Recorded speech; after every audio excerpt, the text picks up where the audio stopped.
talk about some more earnings and focus in on Granules. That stock is currently down almost 5.5% on the futures. Krishna Prasad Chingurupati, who's the CMD at Granules India, joins in on the show right now. Mr. Prasad, morning. Great to have you on the show. Just analyzing your numbers right now. And pricing pressures in the issue, in the US geography clearly is something that we did see in the quarter gone by. What's the way going forward now? Do you think these concerns will persist, or do you anticipate they would subside? Pricing pressures have been there for a while, and we always thought they'll bottom out, but it's been continuing. But right now, I see positiveness. I see we are close to bottoming out. I don't anticipate any more pricing pressures, at least not at the levels we had been experiencing. There had been some disruptions in the market for some of the products like what we do, and customers are now realizing that supply security is more important than price. And I'm fairly confident uh, it will not be at the same level going forward. And in 1 or 2 quarters, they should really bottom out. We were logged on to your conference call as well, and you highlighted that, there were logistics issues as well when it came to the US geography. What's been the impact of the same? It's a few $1 million, about close to $4 million. And not only the $4 million lost in sale and about 50% or so gross margin lost on them, it's also the failure to supply penalties we had to pay to our customers. This had really impacted. If we were able to fulfill our orders, the entire scenario would have been different, and we would not even be talking about price pressures anymore. So now with China reopening, are you worried about an impact on your supply chain and other dynamics? Not really. Our supply chains have been quite stable for a long time. Even though we still continue to buy some products from China, we have alternate sources from across the globe, including in India for most of our products. So I don't see the Chinese effect having any problem on our sourcing. And I also see that in spite of China opening or whatever is happening in China, people are still very concerned about, very keen on diversifying their supply chain.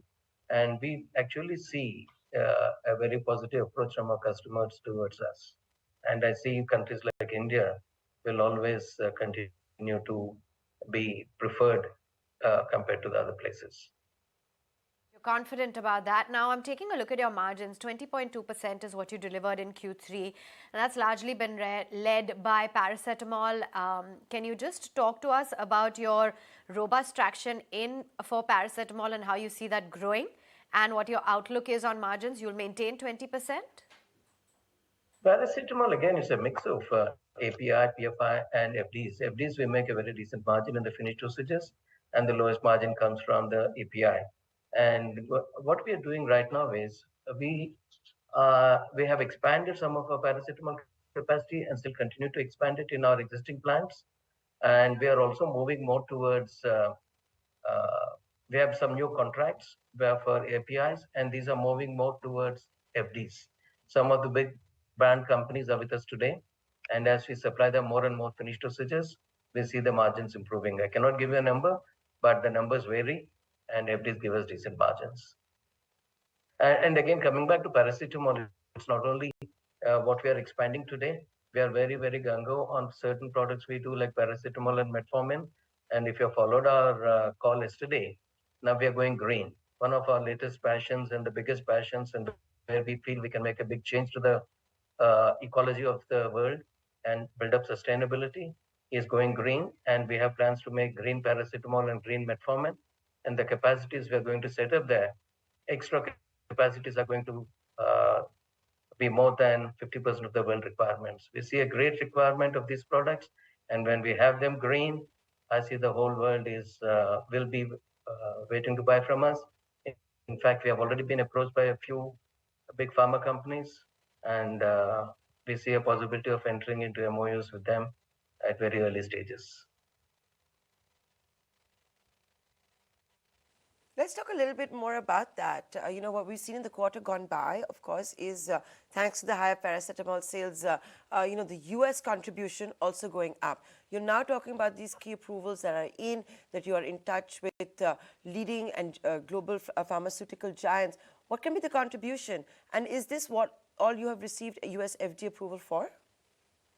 I could hear you properly, but what I understand is you're asking me about the growth in paracetamol in the US. And if that's what you're referring to, yes, we have some new customers coming on board because they're concerned with supply security across the world. They want to buy from us, and they also start with APIs, which are, like I said, not the highest margin, but most of them are moving towards FDs as we go by. Right now, the increase in US market sales is mainly due to API.